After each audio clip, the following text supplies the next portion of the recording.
News కి స్వాగతం. ఈ రోజు వార్తా విశేషాలు. మా నాన్న పేరు టి చెన్నారెడ్డి. నలుగురు అన్నదమ్ములు. ల్యాండ్ అంతా మా నాన్న పేరు మీదే ఉంది. వచ్చేసి ఇది పాస్బుక్. ఆడొచ్చేసి 256 survey number. 1వ లెటర్లో 29.5 ఎకరా ఉంది. దాంట్లో 14 ఎకరాల 70 సెంట్లు నాకు ఉంది. 1.5 సంవత్సరం క్రితం సర్వే గారు వచ్చి సర్వే చేసి అద్దులు చూపించారు. దానికి ఫెన్సింగ్ అంతా వేసేసుకున్నాము. తర్వాత ఈ రోజు వచ్చేసి అది కోర్టులో ఉంది. కోర్టులో వచ్చేసి దాన్ని సివిల్ దాబా నెంబర్ 355/2023గా ఉంది కోర్టులో కేసు. కోర్టులో సివిల్ కేసు వాళ్ళే పోయి కోర్టుకు చేసినారు. తర్వాత మేము కౌంటర్ వేసినాము. అది వచ్చేసి సివిల్ కోర్టులో పెండింగ్ ఉండగా సర్వేర్ గారు, సబ్ ఇన్స్పెక్టర్ గారు, 3 కానిస్టేబుల్తో వచ్చేసి ఒక 2 జేసీబీలు తొలగొచ్చి ఈ రోజు దాన్ని అంతా ఫెన్సింగ్ తొలగించేసి అవతల వాళ్ళకి న్యాయం చేసేదానికోసము సివిల్ కోర్టులో పెండింగ్ ఉన్నా పోలీసులు రాకోకుండా ఉండాలనేది తెలిసి కూడా వాళ్ళు వచ్చేంతా ఇట్లా దౌర్జన్యం చేసినారు. దాన్ని తట్టుకోలేక నా తమ్ముడు ఈ రోజు ఆత్మహత్య ప్రయత్నం చేసినాడు. ఈ రోజు నా తమ్ముడు చావు బతుకుల్లో ఉన్నాడు. ఒకటిసారి సివిల్ కోర్టులో కేసు పెండింగ్ ఉండగా ఈ లోకల్ పోలీసులకు వచ్చేదానికి అథారిటీ ఎక్కడి నుంచి వచ్చింది సార్, వాళ్ళు వచ్చి ఎక్కువ ఇచ్చేసినారు. అది మేము ఎంఆర్ఓ గారు కానీ ఆర్డీఓ గారు కానీ ఎవరు పర్మిషన్లు లేవు.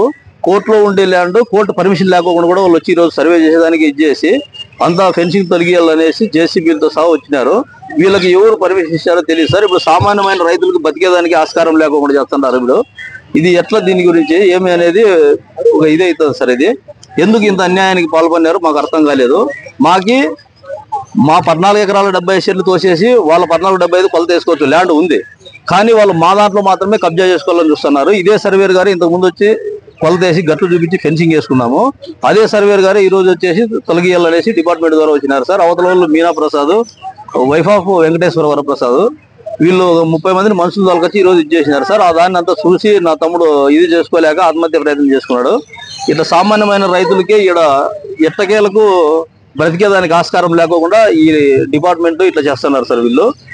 ఇది ఎట్లా అనేది మాకు న్యాయం జరిగేదానికి చూడాలనేసి మేము రేపు దీనికి కూడా సివిల్ కోర్టులో కూడా కేసు వాళ్ళపైన వేసి మేము దీనికి తెలపవలసిందిగా కోరుతున్నాము.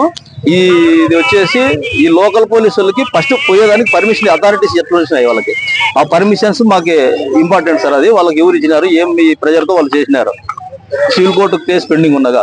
ఇది మొత్తం మీ ద్వారా మొత్తం అందరికీ తెలియాలా, పెద్దలకు తెలియాలనేసి నేను మనస్ఫూర్తిగా కోరుకుంటున్నాను సార్. ఇది నా తమ్ముడు సావబతుకుల మధ్య ఉన్నాడు. ఈరోజు ఇట్లాంటిది ఎంతమంది ప్రజలకు జరుగుతుందో ఏమో నాకు తెలియలేదు. అందుకు ఇప్పుడు నా ద్వారా మొత్తం అందరికీ తెలియాలని చెప్పేసి నేను ఈ ప్రెస్ మీట్ ఏర్పాటు చేసుకున్నాను సార్. మీరు నాకు అందరికీ సహకరించినందుకు ధన్యవాదాలు. ఇది ఎక్కడ తిరిగి పెద్దలకు అందరికీ చేరేలా దీన్ని ప్రయత్నం చేయాలి సార్. నా పేరు చెన్నారెడ్డి. మేమున్నది అడవిలో.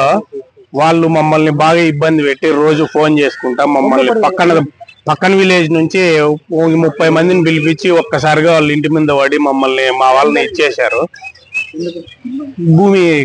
మా భూమి 1 ఎకరా వాళ్ళకు ఉందని చెప్పి వాళ్ళు ప్రెజర్ చేసి మా మీద వచ్చి ఒత్తిడి చేసి భూమి కొలిపిల్లని సర్వే గారు, ఎస్ఐ గారు వచ్చి మమ్మల్ని బాగా ఇబ్బంది పెట్టి ప్రెజర్ చేశారు. దానివల్ల మా అన్న ఆత్మహత్య చేసుకున్నాడు తట్టుకోలేక. మా వాళ్ళు ఉండేది అడవిలో. మా సేఫ్టీ లేకుండా మా వాళ్ళ మీద చాలా క్రౌడ్ ఎక్కువ ఉంది, బాగా ఇబ్బంది పెడుతున్నారు. దీన్ని అందరూ పెద్దలు, ఎస్పీ గారు, కలెక్టర్ గారు దీన్ని జోక్యం చేసుకొని మాకు న్యాయం జరిగేలా చేయాలని చెప్పి మనస్ఫూర్తిగా కోరుకుంటున్నాం. అలాగే మాకు ఇబ్బంది లేకోకుండా మా ఇంటికి సెక్యూర్ ఉండేటట్టు స్టేషన్ నుంచి మాకు ఇచ్చేసేటట్టు చూడాలని ఎస్పీ గారిని మరీ కోరుకుంటున్నాము.